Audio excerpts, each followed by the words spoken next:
समझना, समझ जाता है वो जिसका बस एक पल के कारण, एक छोटे थोड़े मिनट के कारण सामने से गाड़ी छूट जाती है, उसे समझ आता है समय की कीमत क्या है। बहुत समय से त्रसित और त्रसित जल को तरसते होठों को पता होता है कि जल की पहली घूंट की कीमत क्या है।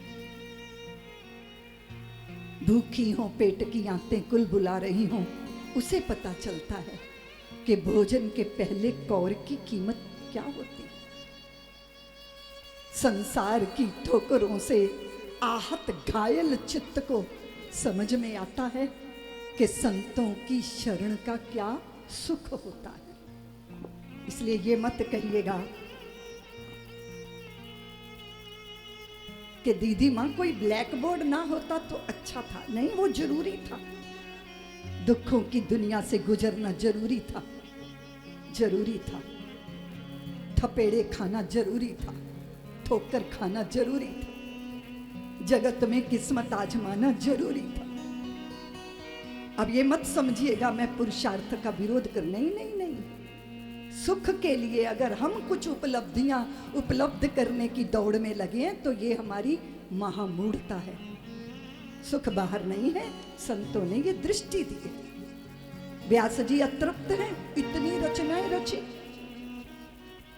लेखक लिखे और संसार उसका पालन करे, उसका सम्मान करे तो कितनी तृप्ति होती है।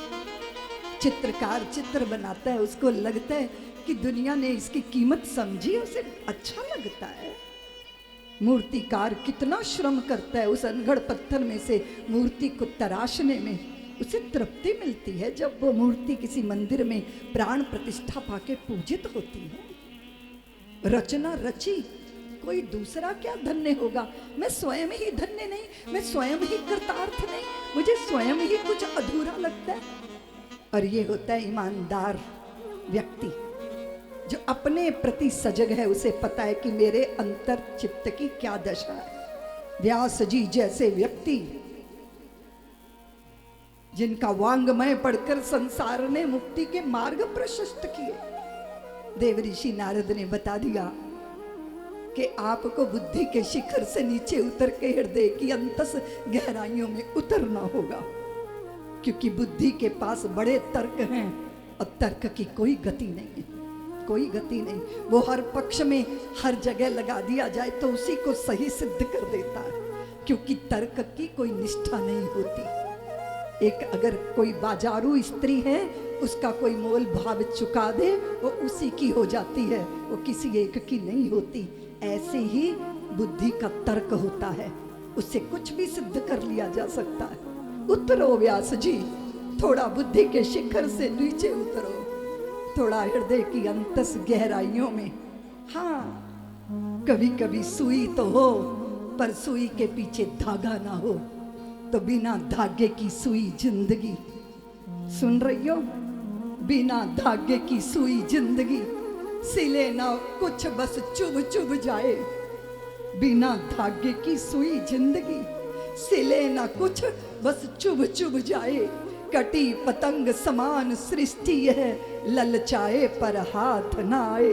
खाली झोली जर्जर कंथा, अटमट मौसम दुर्गम पंथा। तुम हो लो यदि साथ तो फिर मैं मुक्तक रामायण बन जाऊं। मेरा जीवन बिखर गया है, तुम चुन लो कंचन बन जाऊं। व्यास जी आओ ना, उनकी शरण में आओ ना। फिर उन्होंने पूर्व जन्म की कहानी कह दी। दासी का पुत्र था, दासत्व मेरा प्रारब्ध था। कभी कभी प्रारब्ध होता है ऐसा, आपको पता नहीं होता कि आप कहाँ जन्मोगे। पता है क्या? मित्र चुन लिया आपने, पत्नी चुन ली आपने, पति चुन लिया आपने शहर बदल कर दूसरा शहर चुन लिया। आप अपने गोत्र सरनेम वगैरह भी अदल बदल सकते हो, पर आप किस माँ पिता के यहाँ जन्मोगे आपको पता है क्या? आपको पता था क्या? बोलो ना, कहाँ आप जन्म जाओगे? किसी कसाई के घर या किसी सज्जन के घर? वो तो हमारे हाथ में नहीं था ना।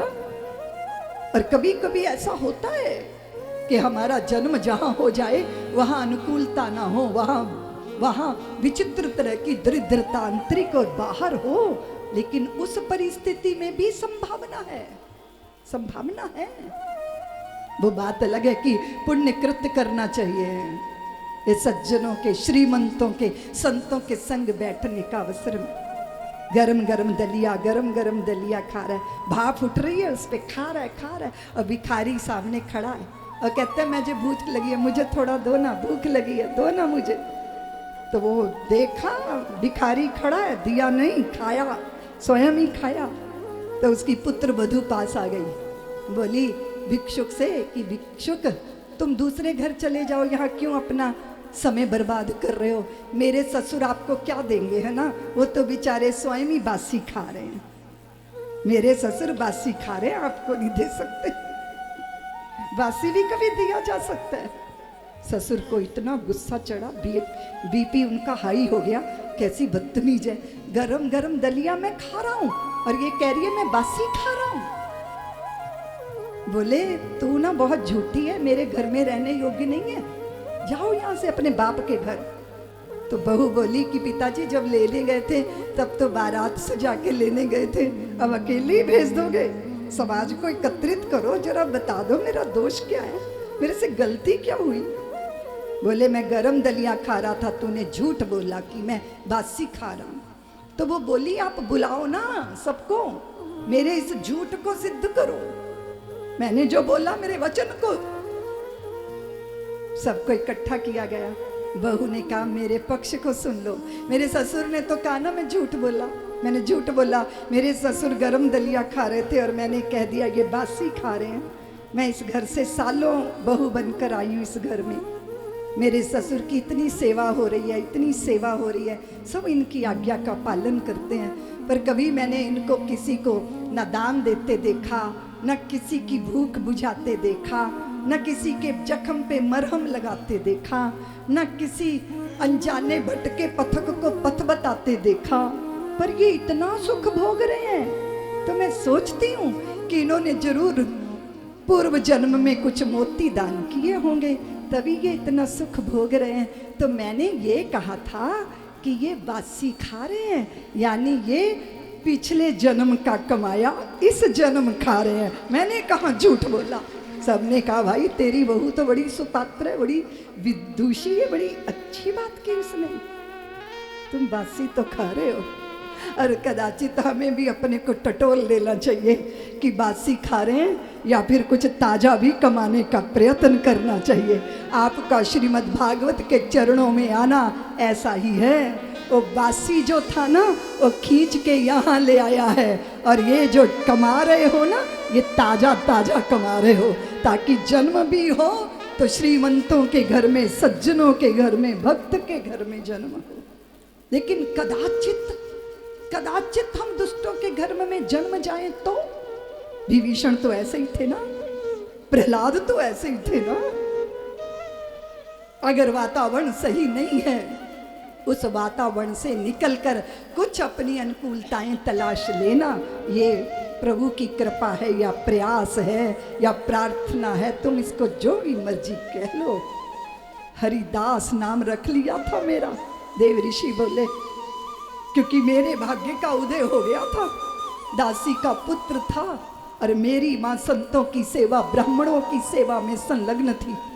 और मैंने पहली बार देखा व्यास जी, जब गांव में भूदेव आ जाएं, साधु संत आ जाएं, तो दीवारें टूट जाती हैं, अमीरी की, गरीबी की, कुलीनता की, बड़प्पन की, छोटेपन की, सारी दीवारें टूट जाती हैं। और चतुर्मास के दिन वो वहाँ थे और मेरी माँ उनकी सेवा में जूठी पत्तल समेटना, घर लीपना, जल भरना, और मैं अपनी मैया का पल्लू पकड़ पकड़ के पीछे पीछे पीछे, फिर संतों का लाडला हो गया, भूदेवों का लाडला हो गया। हरिदास जरा तुलसी की मंजरी तोड़ के लाओ, हरिदास देखो देखो वो बछड़ा गैया का दूध पी रहा है, दूध पीना उसका अधिकार है, किंतु अधिक पी जाएगा तो उसे अपच हो जाएगा, देखो देखो देखो तो जरा यज्ञ की समिधा कम हो गई है, हरिदास जरा व्यवस्था करो। बोले व्यास जी 4 महीने मैं प्रेम पाके, निष्काम निर्दोष प्रेम। अगर आप टटोलोगे ना दुनिया में तो एक ही प्यार, निष्काम प्यार मिलता है, और वो है संतों का, वो है गुरुओं का, वो है अग्रजों का। कोई मोल भाव नहीं, कोई जोड़ घटाव नहीं, कोई खोना पाना नहीं, कोई लाभ हानि नहीं, और वो निष्काम प्रेम व्यक्ति के उत्कर्ष का कारण बन जाता है। इसी बुंदेलखंड में मेरे गुरुदेव के साथ हमारा परिभ्रमण हुआ। पूज्य महामंडलेश्वर जी जानते हैं, पूज्या साध्वी जी, साक्षी चेतना जी भी जानती हैं। उन दिनों की बात है जब बुंदेलखंड में डाकुओं की बड़ी चर्चा होती थी, और पता चलता था गुरुदेव की सभा में पीछे कोई डाकू बैठ के सत्संग सुन गया। किसी ने समाचार दिया कि वो आ गए। दुनिया का दिल धक पक करता था, पर मेरे गुरुदेव की मधुर मुस्कान और उनकी ब्रह्म विद्या, और कहीं उन डाकुओं के हृदय को एक कलश और कलमश को धोती थी। और मैंने बहुत ऐसे लोगों को देखा जिन्होंने जीवन समर्पण किया, अपने किए गए अपराधों को स्वीकारा, उसकी सजा भोगी, और उसके बाद सदगृहस्थ बने। सोचिए जरा कैसे हुआ। किसी संत ने देखा होगा ना कि मुझे पुण्य आत्माओं की तरफ ही दृष्टि नहीं ले जानी, अगर कोई पाप के पंख में पड़ा है तो उस पंख में भी मुझे प्रवेश करना पड़े तो भी उसका हाथ पकड़ के मुझे बाहर लाना है, उसका उद्धार करना है, उसका कल्याण करना है। और फिर चिकित्सक की भूमिका तो रोगी के लिए होनी चाहिए ना, तो संत ऐसे ही होते हैं। और इसीलिए भारत की संत मनीषा जहाँ बैठ जाती है तो प्रेम के नगर हो जाते हैं। शराबी लोग कहते हैं कि भाई मधुशाला में बैठना चाहिए, क्योंकि वहाँ कोई जात पात नहीं पूछता, वहाँ कोई अगड़ा पिछड़ा नहीं पूछता, वहाँ कोई दलित अति दलित और कोई पिछड़ा अति पिछड़ा की बात नहीं होती। सब शराब पीते हैं साथ बैठ के। इसीलिए लोगों ने बड़े गीत गाए हैं उसके लिए। तो मधुशाला की बात करते हैं, पर सच्ची मधुशाला वो नहीं हो सकती जहाँ अंगूरों की ढली पिलाई जाए और फिर पीने वाले नालियों में गिर के कुत्तों से मुंह चटवाएं। सच्ची मधुशाला तो सतगुरु की होती है, जहाँ आत्मा की ढली पिलाई जाती है, अनुभवों की भट्टी पे ढाल के पिलाई जाती है। पीने के बाद लोग कह उठते हैं, नाम खुमारी नानका चढ़ी रहे दिन रात, जाम पर जाम पीने से क्या फायदा, रात को पी सुबह को उतर जाएगी। अपने मोहन से ऐसी तू नजर मिला, सारी उम्र नशे में गुजर जाएगी। इसका निमंत्रण दिया जाता है। इसलिए तुम जुआरी हो तो फिक्र मत करना, तुम पियक्कड़ हो तो फिक्र मत करना। अच्छा है ना, कम से कम दांव लगाना तो आता है। छोटा मोटा दांव लगा के बात बनने वाली नहीं, जिंदगी को दांव पे लगाना होगा। और ये क्या अंगूरों की ढली पीनी है, पिएंगे तो श्याम सुंदर के नेत्रों से पिएंगे। सब्सक्राइब करें साध्वी ऋतंभरा जी के YouTube चैनल को, और हमारे वीडियोस को सबसे पहले देखने के लिए बेल आइकन को दबाना न भूलें।